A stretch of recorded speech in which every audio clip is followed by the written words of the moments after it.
Welcome to Friday, friends, and another installment of your Daily Detroit. It's July 10th, 2020, and I'm Sven Gustafson, sweating to the oldies.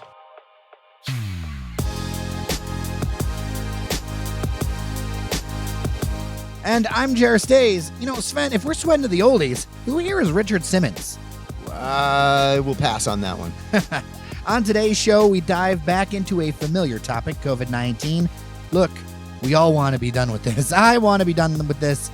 Me too. But the inescapable fact is, we are not. It's roaring back here in Michigan and across the country. And the simple fact is, it's tied to, well, everything. So we'll discuss the latest daily numbers, Governor Gretchen Whitmer's news conference from Thursday, and an interesting new development on fixing the damn roads. Plus, Fletcher Sharp joins us to discuss how the coronavirus pandemic is affecting the wide world of sports. And I interview a Beaumont researcher who's developed what she says is a breakthrough new COVID-19 test. But before we get started, I want to give a quick thanks. We have three new Patreon members.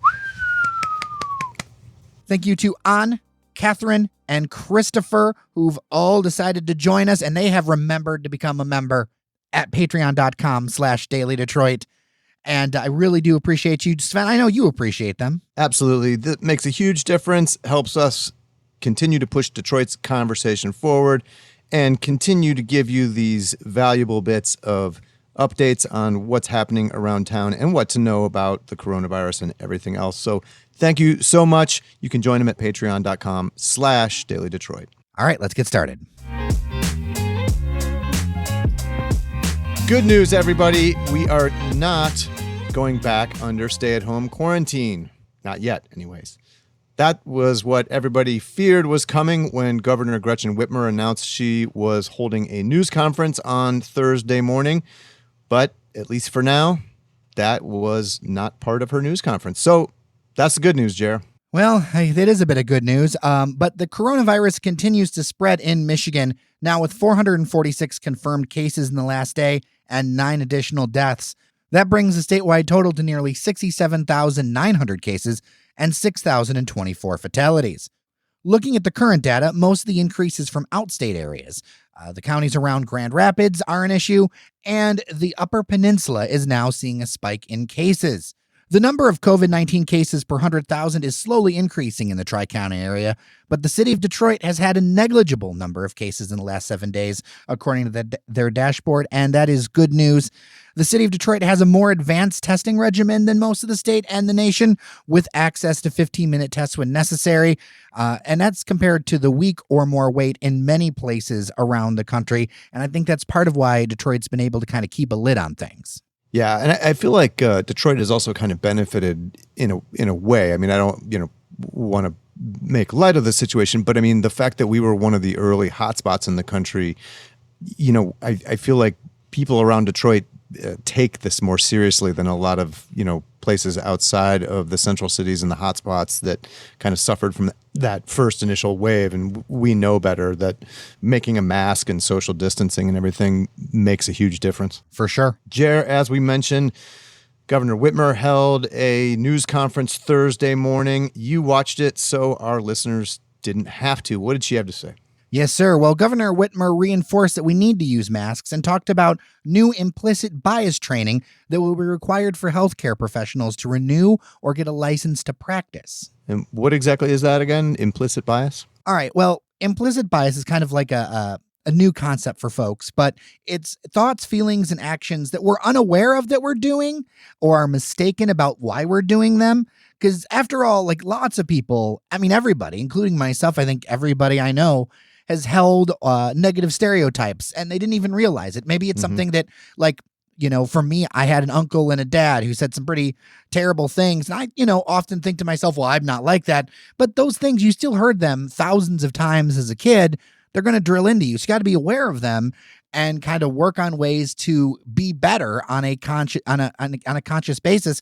And, it's important because there are giant disparities between people of color and Caucasian healthcare outcomes, not just in Michigan, but across the country. Right, especially during with the coronavirus. I mean, this stuff all kind of came out of Governor Lieutenant Governor Garland Gilchrist's task force on racial disparities, right? It's something that any way that we can kind of find ways to level the playing field around everybody getting access to quality care is kind of important, especially in the light of the pandemic. The governor says that the state administration will take this training too. And then, of course, masks, the absurd hot political potato of 2020. Whitmer said that we could keep our cases down to manageable levels if people just wore masks. And really, Sven, the goal has been to ask as opposed to tell folks. But with these recent spikes, that's just not working with a good number of Michiganders.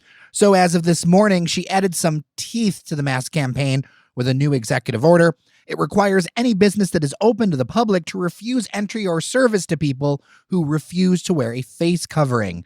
It also requires the use of face coverings in crowded outdoor spaces and reminds people that they are required to wear a face covering whenever they are in an indoor public space.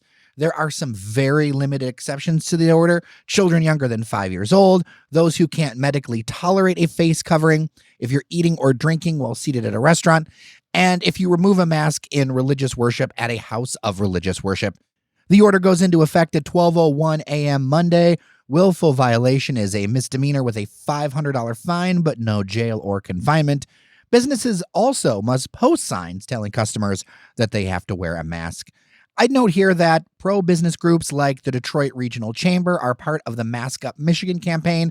And on background, they seem to know that if cases continue to rise, we're going to shut down again. Or if we don't shut down, people will just slow their shopping even more. What I think a lot of folks don't realize is that even if you don't shut down, consumers are responding to the virus in their own ways.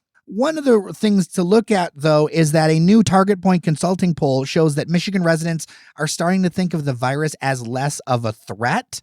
About 40% of Michiganders are less concerned about the virus than a month ago, and healthcare executives are worried that the state is reaching a mental tipping point where it's kind of like, well, we give up. You know, it's that feeling. And I think that that's something that We're fatigued. Yeah, we're just fatigued.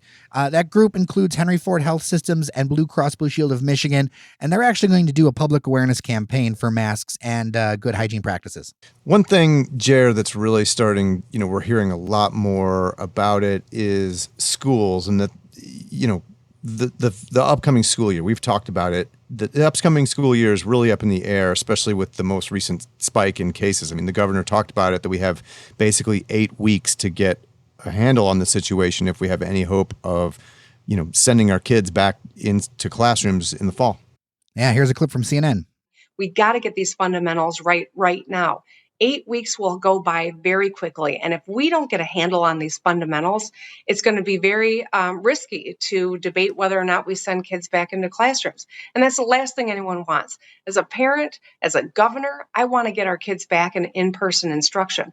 But we can't do it if it's not safe to. And that's why the actions today really matter and determine whether or not we're going to be in a position to do that this fall. And on top of that, the Trump administration says that the CDC guidelines about getting kids back to school are too stringent and expensive. And there are a lot of unanswered questions as we're getting to 8 weeks in. And I think a lot of people want to know an answer. A lot of folks want to, go back to normal. There's a lot of questions around the economy because you really can't reopen without having some sort of competent care for kids. There was an interesting piece I saw that you shared from the New York Times around it's getting to be the point where you can have a job or a kid, but you can't have both. Right. Meanwhile, Jared, there is a new wrinkle in the whole fix the damn roads debate, which has, completely been wiped off the front burners by coronavirus. The state is now going to be taking another look at toll roads. Is that right? Yeah, the last time a study was done on this was 12 years ago. There was a new bill, 517, signed by Governor Whitmer Wednesday, and that authorizes this examination. And the Michigan Department of Transportation supports looking at this. The study will look at whether it's in-state or out-of-state drivers who would pay the most in tolls. Although there's a lot of strong opinions out there about toll roads, we don't have a ton of updated data. And MDOT says they have the most interest in tolls on I-94, I-75, US 127, and I-96. I note here that the bill had bipartisan support, and the study will be funded by some combination yet to be determined of state and federal grants. I think we got to really talk about this, Sven, because there is going to be reduced revenues going forward in Michigan, and a lot less money to fix things. And these roads are still going to keep crumbling, in the wake of all this coronavirus stuff. I mean, tax receipts are down, and it's going to be harder to pay for things.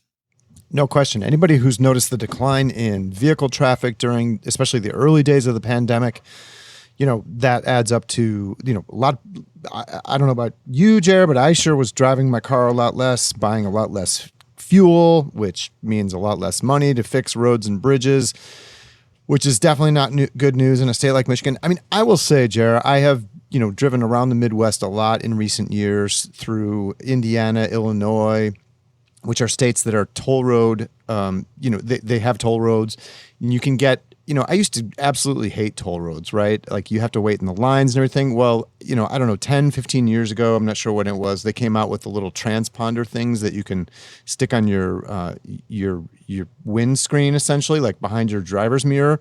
And, you charge them up, that you basically get an account, it links to your credit card. So you've always got credits on there, and there's a sensor there, so you don't have to stop anymore to pay somebody at a toll booth, right? You can just drive underneath. There's a sensor that ticks you off and deducts the money and everything. Yes, it makes going through those states not exactly cheap, but I mean, the payoff is like, Indiana and Illinois and Ohio have much, much better roads than we do here in Michigan, and they have basically the same weather conditions. So, I mean, it's just getting to the point like we need to find a way to fix the roads and whatever. And so I'm curious. It'll be interesting to see what they come out with in this study.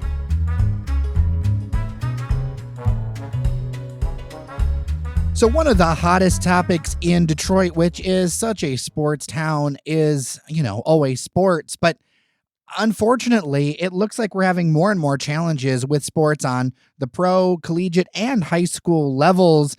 And to talk about it, of course, we've got Sven here, and joining us is Fletcher Sharp. Fletcher, it's good to talk to you. Oh, likewise. So, Fletcher, big day in kind of sports announcement. I mean, considering that there really effectively are no or very few sports being actually played right now, but a lot of news out there. The Ivy League has announced that they're going to basically cancel all varsity sports this fall. Stanford University out in California is axing 11 varsity sports programs for good from its roster of sports. And then Ohio State University, which is a huge athletics program in the Big Ten, has apparently had a number of COVID-19 positive cases among its student athletes, and they're going to be shutting down voluntary practices for the interim.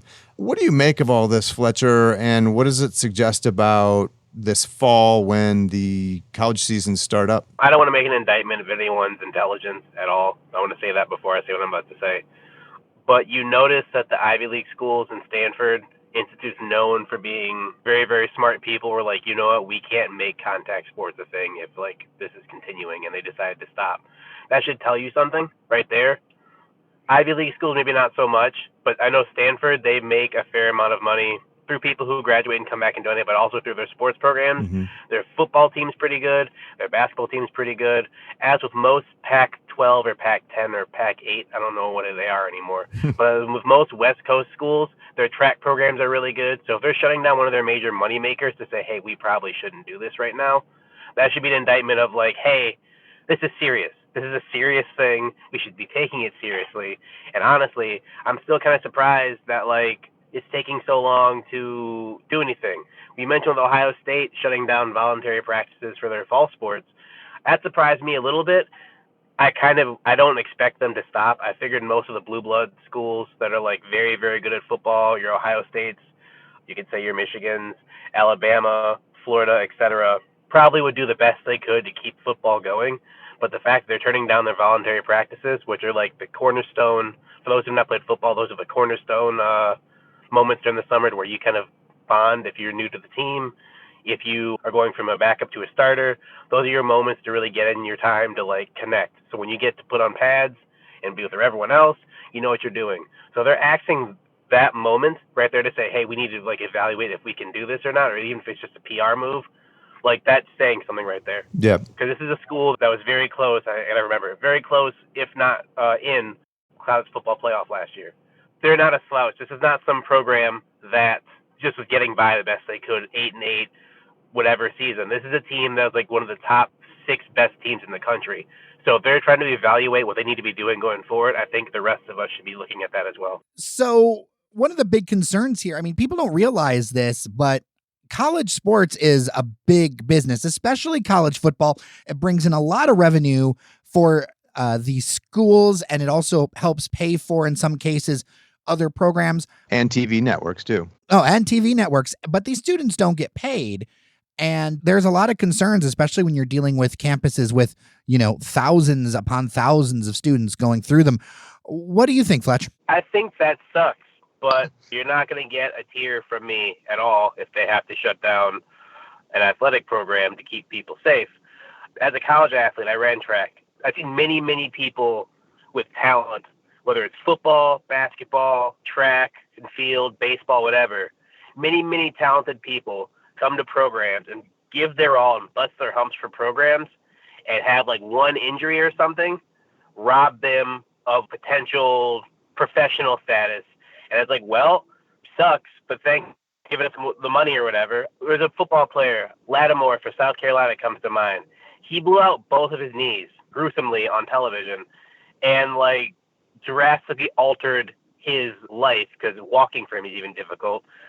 And South Carolina's like, well, that stinks, but thanks for the money, I guess. You're not going to make me feel bad for an institution. If you're not paying them, they don't need to be there. One other thing we should touch on here is Jim Harbaugh. He gave a virtual news conference this week, and he was asked about the upcoming football season, and this was sort of widely quoted and disseminated in the media. He said, quote, "COVID is part of our society. It wasn't caused by football or caused by sports. There's no expert view right now that I'm aware of that sports is going to make that worse." Fletch, I don't know if you saw that, but like, what are your thoughts of that? I mean, I will point out that in Sports Illustrated had a post where they showed like a longer clip that included this and, showed that taking this out in its own context was a little disingenuous just because it was part of a larger statement that he was making. But I mean, just this is kind of what he got tagged with. And I'm just curious what your thoughts are about that, Fletcher. So comedian Dave Chappelle has this joke in one of his earlier stand-up specials where he talks about how famous people are always asked about current event issues in the world. And his calling card for the joke is like, what does Ja Rule think? Let's ask Ja Rule. And when I heard that Jim Harbaugh had a statement on like COVID, that's the first thing that popped to mind. Because I honestly don't care what he thinks about this national disease. If like the disease was running like a cover 4 spread or something, yeah, I want to know what you think. And yes, while I know the question, he was asked the question, and I know that it was geared towards football. Do you think football can come back? For him to say that there are no experts in terms of whether this applies to football or not is really, really disingenuous to the experts out there who are telling us you probably need to still be 6 feet apart. Yeah. Richard Sherman, an NFL football player, posted in some of the new rules that the NFL posted where they're like, after games are over, players cannot interact with each other from at least 6 feet. Jersey swapping will be not allowed. Players, if they're going to, meet with media, need to meet away from other people so they're not in the middle of the scrum. And that just shows you how weird it is that we can hit each other for 60 minutes, skin-on-skin contact, but when the game is over, we can't high-five and say good game. Right. I mean, I feel like it's inevitable that the Big Ten eventually, they're going to have to cancel this because the public health trends across the country are going in the exact wrong direction. There are essentially 2 months, a little less than 2 months before college football games are scheduled to start. And, caseloads are going up around the country. If this wasn't such a huge moneymaker, as to your point, Jared, this would be an easier decision to make. But there is no way that the University of Michigan, with this sterling medical school and gleaming health system and donors across the country who give to those things, can possibly condone putting 110,000 people in Michigan Stadium on a Saturday. That is the worst idea at this time. There's just no way it could happen. And then, football, Fletcher, to your point, is like it's a contact sport. And not only that, but, there's a lot of people on a football team. Like, I don't think there's any others. It's like 80 people there. Yeah. You got your starters, backups, and then you have like your walk-ons, et cetera, et cetera. So like it's 80 people all together on a sideline where like there are certain zones where players can be. So players have to be around each other. Yeah. So like you're putting 80 people on top of each other, not including the fact that they're going against another group of 80 people who are also playing there in contact. You have people get pushed out of bounds who come into you. It's like watching atoms bounce around in some little area. And honestly, until you mentioned the whole them letting people, I didn't think they were going to let people to watch the game. I thought they were just going to let them play, kind of like how professional sports are doing now. If they let 100,000 people go in there and watch a football game and sit on top of each other like that, they're basically showing they do not care. As much as like guff as Michigan fans can get, I'm fairly certain they do care about their own safety. They're not going to just sit on top of each other and potentially infect an eighth of the people at the school. I don't think they'll do something like that. That seems very silly, and that Michigan's known for being a smart school. Well, Fletcher Sharp, always good to catch up with you, man. Thanks for coming on. Thanks for having me.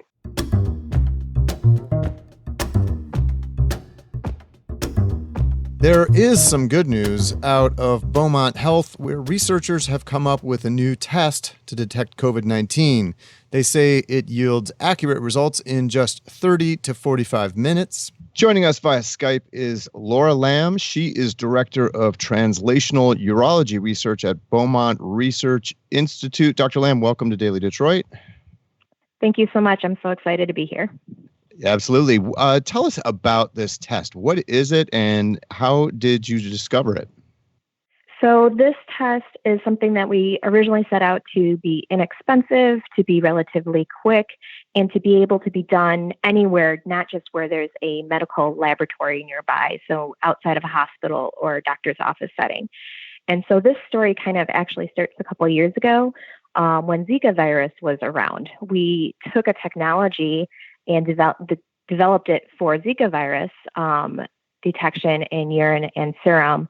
And it took us about 2 years to develop that whole method. And so when coronavirus came around and started becoming a global concern back in January, we started to take that technology that we had already developed and develop it specifically for this virus. So we took a process that before it took us several years, and we're able to do it in a couple months because we had learned so much during that previous experience. So it's amazing how science can work, and you can just build off of what you've already learned. How does it work? So you would take your sample from your patient, whether it's a nasal swab or spit. It does work on serum and blood and urine. However, the virus tends to be more detectable in the respiratory tract. So we suggest the nasal swab or the spit samples. You take a little bit of that sample, put it in a tube with some molecular reagents, heat it for half an hour to an hour. And if there's virus in that sample, the tube will then glow under UV light. And if there's no virus present or very low levels of virus present, then it won't glow. So it's a pretty sensitive test. We've tested it against the gold standard for the ones that people do go to the hospital and use the clinical labs for. That's called PCR. And we have between 90 and 95% agreement with those results. We're very excited about that. Now, you say this can be done outside of professional healthcare provider settings and everything, but when you're talking about reagents and UV lights and everything, that sounds like, doesn't exactly sound like an at-home pregnancy test kit or something. No, we're not necessarily viewing this as something that's going to be done at home, but we do view it as something you could go to your local pharmacy, or maybe could be done at a nursing home or within the prison systems where they're very concerned about virus spread. Could even be done on a cruise ship if they have an outbreak. So we view it in more of a community outreach setting type of test. But that being said, most medical tests require equipment and trained technicians that cost, $30,000 to $100,000, and this really requires just a UV light, which is just a couple dollars, and a heat source, which can be inexpensive as well. And you've said that this results are available within 30 to 45 minutes. How does that compare with most other COVID-19 test kits? Yeah. So the gold standard PCR is it takes a couple hours to run and interpret that test, and it needs to be done with expensive equipment and trained personnel. It is very sensitive, but you need a medical laboratory to do it. So sometimes your turnaround to get results from that test can be 24 hours or more, depending on if it was done at the hospital or they had to ship it out to a different laboratory. So we're hoping to improve on that turnaround time by having a test that's simple and can be done at multiple points in the healthcare system. So what's next for this kit? Does it need further validation and testing? Do you have to, get approvals from the FDA or is Beaumont, already looking ahead to commercializing this and putting it into production? Yeah, so we do need to go and get FDA approval. So unfortunately, it's not available to the public yet. But we think with the right resources and funding, hopefully that process could be relatively quick. Mm-hmm. Like how quick does that typically take? Give us a sense of what we're looking at. Yeah, so FDA approval can normally take several years, but because Corona is such a public health concern, they have emergency use authorization or EAU available, and they can make that decision process a lot faster and simpler. So we're hoping that will definitely be the case. And we know that's actually the case for this type of testing. All right. Well, exciting news, and keep up the good work. Laura Lamb, Director of Translational Urology Research at Beaumont Research Institute. Thanks so much for your time this morning. Thank you. It was a pleasure to be here.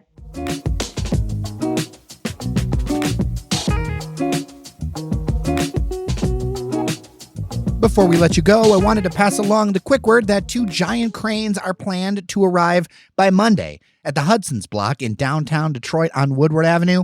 Construction on the 1.3 million square foot development is picking up after a pause due to the pandemic. The lower block portion that'll measure 232 feet in height when done is scheduled to be complete by the end of 2023. We don't have a timeline yet on the high-rise portion of the project, but it is interesting to see that this development is forging on.